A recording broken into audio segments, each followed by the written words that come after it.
Hi, folks. Welcome to the Goldcast. Today I'm joined by Professor Volker Hessel. He is the Deputy Dean of Research from the University of Adelaide in Australia, and he's working on the Engineering, Computer, and Mathematical Sciences and the professor in the School of Chemical Engineering. He has worked on a process for metal extraction for raw materials found in asteroids, and he has also conducted research on space resources in a broader context, including medicine, nutrients, food, and economics. And today we're going to talk about a very interesting subject which may, concern long-term precious metals investors, which is asteroid mining, specifically of gold and silver and platinum and those metal groups. So, Professor, without any more ado, would you tell us a little bit about your research in this subject? Yeah, hello. Yeah, thank you for giving me the chance to make this interview. I do all kinds of chemical processing. Yeah, that is what I was trained for. So, in all processes which you mentioned, being it space medicine, being it space farming or space mining, what we talk about, there are chemical processing steps. And what regards the asteroid mining, I do the last step. This is a metal purification. Yeah. Initially, you have obviously rocks, and you need to dissolve the rocks. That is called leaching. That is what we also started now. But after that leaching, you have a mixture of those metal. Gold, for example, comes always together with copper and with silver and with platinum. And then you need to purify such metals in order to get the pure gold. That is what I've done in the past with simulated asteroid samples and also with real asteroid samples. And I imagine also how such processes could look like. Obviously not like on Earth. We don't have a water fountain on the asteroids or on Moon, so we have to save every drop of water. So it's an entirely new kind of processing. I'm not sure if we go more in detail later, but just to mention, it's not, in my vision, it is not the same processing as on Earth. Yeah, you mentioned that the lack of water makes it very different from the mining and extracting on Earth. So what are the differences that entails? Like on Earth, how is water used to mine and extract the gold ore where it's not available in space? Yeah, we use a lot of water, obviously, to extract. I'm not sure anymore if I recap the data correctly, but I think you use around about 300 tons water for 1 ton of cobalt, which I'm interested in to purify. So it's quite a lot, whatever the exact number is. Now you can calculate what it costs to bring 1 kilogram of any payload to the orbit. It costs a lot. So obviously, when we want to do that successfully, we have to use local resources and we have to work with a very little amount of payload. Luckily, there are asteroids which have water. We all know that NASA's moon program, so there's moon on the South Pole particularly, so we can use a little bit of that. And I work at unusually high concentration as far as the physics allow. Yeah, obviously I have to dissolve the metals, so there's a limit. But imagine that my upper concentrations, that is maybe just to give an idea, 70 or 80% of the metal salt and 20 or 30% of the water. And such solutions are very viscous. They're very dense. Yeah, they have almost 3 kilogram per liter. Yeah, normally you have 1 kilogram per liter. And such fluids, when you pump them and move them around, what we need to do, they have very different properties. Yeah, you can mix them. It's more difficult to mix those solutions. Yeah, and then there's always a trick. Therefore, we are chemical engineers. So we heat those solutions up, for example, and then they become less viscous. So we have to invest some energy. That is what we learned. Also, we also want to solve any energy unit in space, but okay, you cannot work against physics, obviously. Yeah, so based on your research so far, um, you know, what's the best results you've been able to achieve thus far in terms of amounts of water required? And then how do you see this field developing? Do you think that it will be feasible in the next 5, 10, 20, 30 years to actually extract the specific ores that you're targeting, like you said, mentioned cobalt or precious metals, from the asteroids with very little amounts of water? Yeah, what we have achieved is, I told you, we should go to the physical limit. That is a concentration which chemists call 10 mole per liter. Yeah, mole is a number of molecules, and a liter is a volume. So if we just accept it without maybe too detailed understanding what it means, that this is the upper limit, 10, we have worked at 3 mole per liter. Why we didn't go higher? The point is we have to heat the solution then up in order to make it soluble. And that needs very specialized equipment, very expensive pumps, which we at that point of time do not have. But if we would have those equipment, there would be no reason not to process it. Then we look for efficiency. It basically means how much of this cobalt in the presence of other metals like nickel we can purify, ideally 100%. And we achieved in a first run 65%, but this is a matter of optimization. I'm sure we can come to normal efficiencies, which are 80 or 90% in one run, and then you simply repeat it again and again, and you come to 100%. So there's no reason that we cannot do it in this way. But now comes the interesting question when we mine asteroids. I think, okay, I'm an expert for this last step, and for the second last step, for the leaching.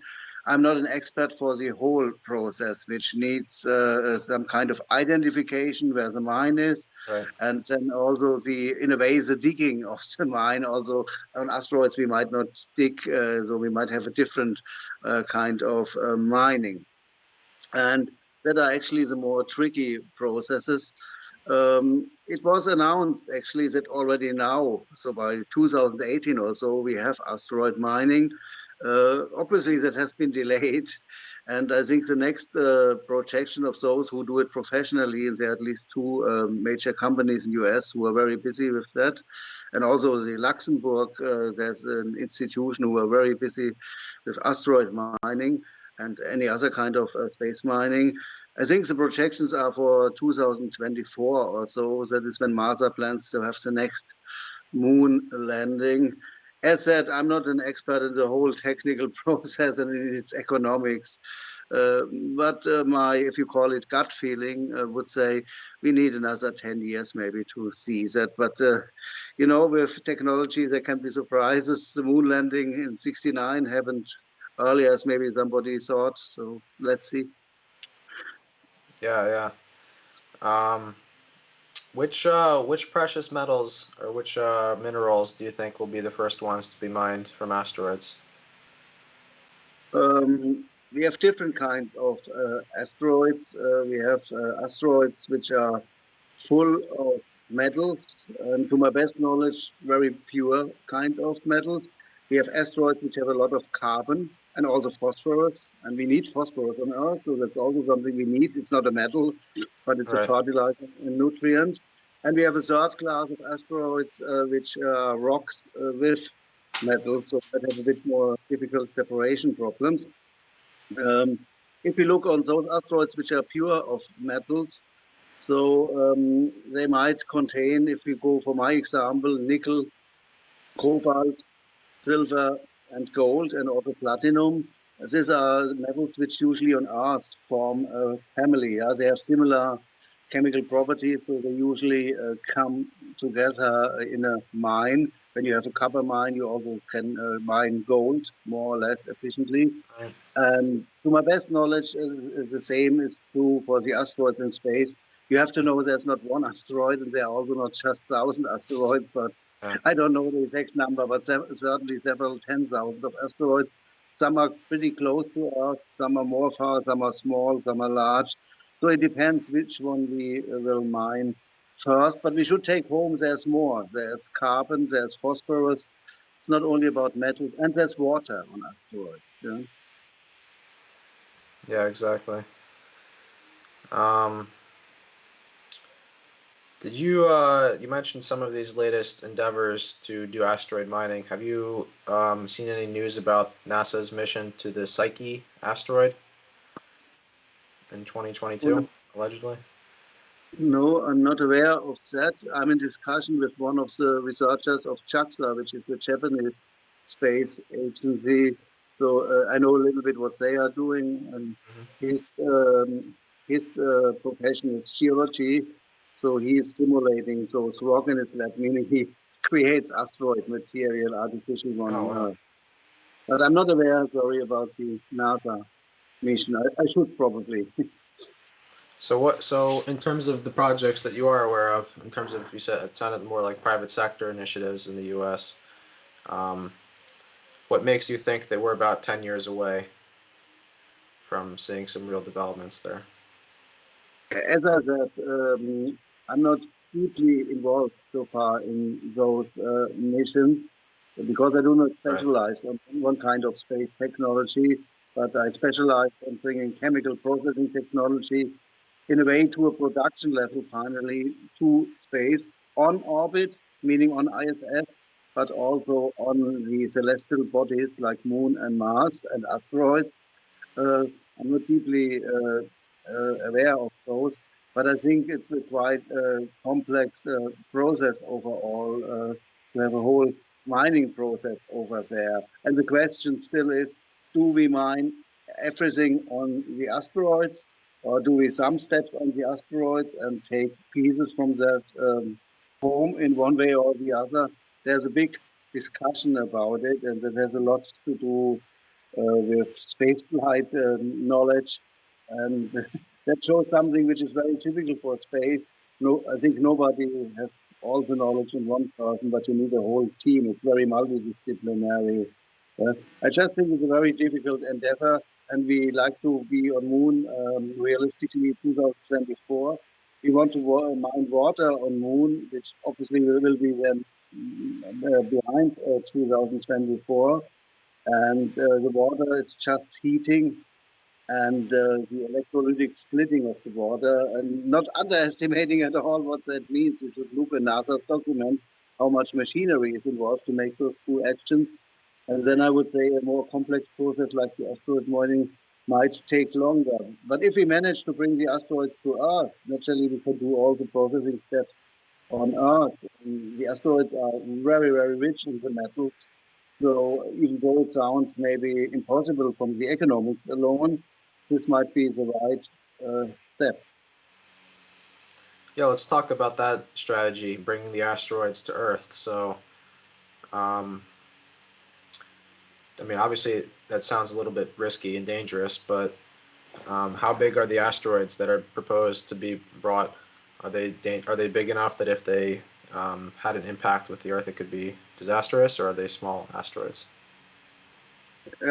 We have any kind of asteroids. We have asteroids which are very small pieces, and we have asteroids who are considered to be mini planets. Yeah, they have even a certain kind of gravity, the largest one, so they can have a size. Again, I'm not cannot deeply quote, but it's a size of several 10 kilometers.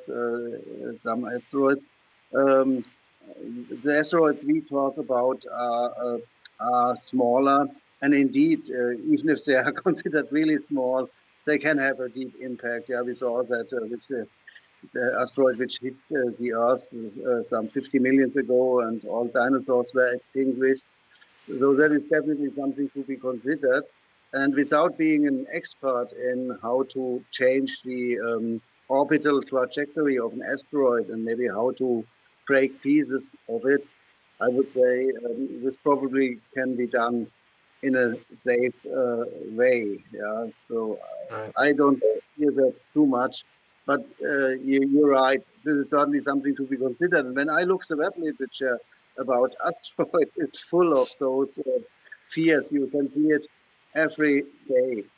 But as said, we can do also this kind of mining a bit more distant to Earth, which might help to reduce the risk. But I'm not an expert in this story. I'm busy with the chemical part. Right.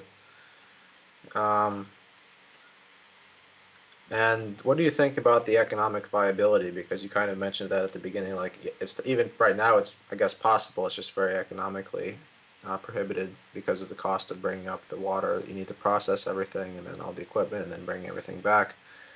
So if you think that based on the current research where we have the water extraction happening in the next few years and then potentially the mining happening a few years after that, usually it sounds like probably when the mining is going to first start, the asteroid mining, it's going to start from like barely profitable, and then it's going to increase in profitability as the efficiency increases of the processes. So do you think it's going to be cost efficient by the time the technology is ready, or do you think it's going to be a matter of the technology is ready for, years and years, but it's just not cost efficient, so it's not being engaged in a wide scale? I myself make generally cost calculations for chemical processes, and I let me guide by cost calculations. And I will do that also with asteroids. We just started, so we have not done it, because I don't want to run in such a dead-end situation, as you say, where you finally develop a process which never ever, even under optimistic conditions, can be economical. I'm not sure, as I didn't do any cost calculations, when the asteroids will be economical. But I would say, if we don't manage this, how can we make it economical with water splitting to supply hydrogen? Because we have each asteroid, or almost each asteroid, has more bigger ones, more gold than ever has been seen on the whole Earth. So and they have even more precious metals like platinum and others. So there's probably a huge potential. But as you said, the first missions probably will explore more analytically the mining, and then we will improve the technology. My feeling is we still need some genius ideas to simplify the process and to make it cheaper behind the simple payload thing, where companies like SpaceX and others give us a lot of hope that this will be cheaper by a factor of at least 10 within a few years. So we need some more genius ideas. And why should they not happen? They always happen on Earth. And the question is also, do we mine metals on asteroids, meaning in space, for Earth? Or do we also mine them for applications in space? Because we talk about human space exploration. And then naturally, when we decide for human space exploration and a small group of people who go to space and maybe settle, the whole cost structure in space will be different. Yeah. Right, right.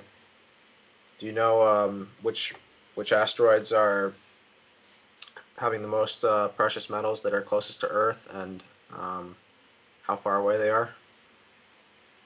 Yeah, we have very good information about this. Yeah. And such tables are available in internet, where you can see all the thousands of asteroids listed and their compositions. And thanks to satellite missions, we have a very good idea what those asteroids contain. The same actually also for Moon. Yeah, we are far away from Neil Armstrong bringing a few rocks and a bit dust back, but we have very precise modern analytical techniques, spectroscopic techniques, and the Japanese even managed to land on an asteroid recently, so we can take samples back. So I think we have a pretty good idea. Not saying there are no surprises. I'm not sure how deep we can look actually into the asteroids, and it might be that in the core it's different than from the surface. But we have a very good idea what they contain. And by the way, we have a lot of meteorites on Earth, and most of them are from asteroids. I have meteorites myself, so we know what they contain. Right, right.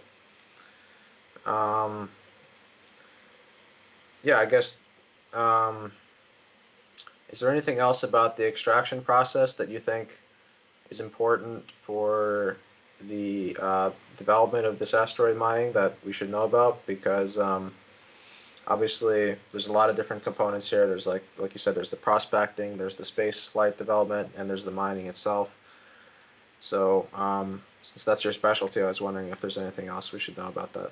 Yeah, it's good that you give me the chance. Look, we are also busy with the lunar crust mining of phosphate. I mentioned this at the beginning. We run out of phosphate on Earth in 70 years, and all phosphate is in two countries, Morocco and China, basically. So we will have a supply problem with phosphate in future. And I follow their completely different idea because in Luna we might have settlement. So I developed space farming, so space greenhouses you could call it. And in these greenhouses you grow crop plants and they supply bioagents. Yeah? They are full of chemicals. Yeah? For example, think of sawdust that is full of oxalic acid. There is a quite strong acid, and you need acid for leaching of minerals. So what we do in simple words is we develop a circular process of the growing plants where we extract the chemicals from the plants, the acids and the complexing agents if we need them, and we mine the phosphate with this complexing agent. Well, it's not really so much new. It's done on Earth with oxalic acid. It's just taken from a chemical company and not from the plants which are full of that. So that is my vision, to combine space mining with space farming. But obviously, you need people living next to it. I cannot imagine this on an asteroid, but that is my mission for Moon, and that gives it an entirely different economics and dynamics. Although you can then mine minerals which are unminable on Earth. And again, this is not science fiction. The colleagues from MIT have shown this very nicely with my technology, microfluidics, that we can take potassium out of feldspar. Feldspar is full of potassium, at least most species, but you cannot mine it on Earth because it's far too slow, the process. And they revolutionized it. They made it by orders of magnitude faster, not with bioagents, but with other agents. So if you combine bioagents, circular, and you mine unminable materials, this opens a lot of possibilities. This simply shows we have to think out of the box in space, and I think that stands to reason. We should not just copy what we do on Earth, and then we have a lot of possibilities, because the Moon is full of minerals. Some of them might not be mineable with our classical techniques, so we need to invent new techniques. It's very interesting, and I'm sure it will tie into everything else in terms of asteroid mining, because whenever the technology is developed for one feature, it's usually reused and used in other applications as well. Yes. So yeah, well, that's all the questions I have today. Do you have any other things you'd like to say to people who may have an interest in precious metals, or they may invest in precious metals, and they're hearing about asteroid mining for the first time? What would your message be to those people? Yeah, my message is that space gives us a lot of new challenges. If you're interested in technology, to develop technologies, to test technologies, and my saying, and that of all experts, is that it's good for space. But even if you don't believe in space, we can use those technologies very beneficial on Earth. Yeah, we have deep sea mining. Yeah? We have here in Australia, Antarctica. So we have harsh environments, as we call them, on Earth.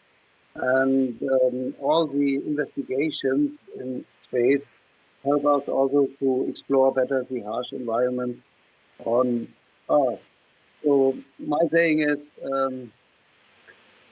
it is not so fundamentally different, the Earth and the space. Maybe we learn better about the Earth by going to space in many ways. Yeah, that sounds good. Thanks, Professor. Thanks for joining me. Thank you so much. Hey guys, thanks for watching this episode of the Goldcast. This is something that really interests me, the topic of asteroid mining, so I'll definitely have some more guests on the show. If you have any ideas or suggestions for guests, please let me know in the comments section. I'm definitely going to try to find somebody who's in the space field, space travel exploration field and somebody who's in the prospecting field, kind of like the remote telescopic prospecting field. It's pretty hard to find these people, but it's a very multidisciplinary area of focus. And obviously Professor Hessel is working specifically in the chemical engineering side of things, and obviously has knowledge in a wide area of stuff, and he hears things from his colleagues, etc. But to get the whole picture, I think it would be good if I can do episodes on each of these areas. So stay tuned for that over the next period of time, and hopefully we'll be able to get people on with those specific niche experiences.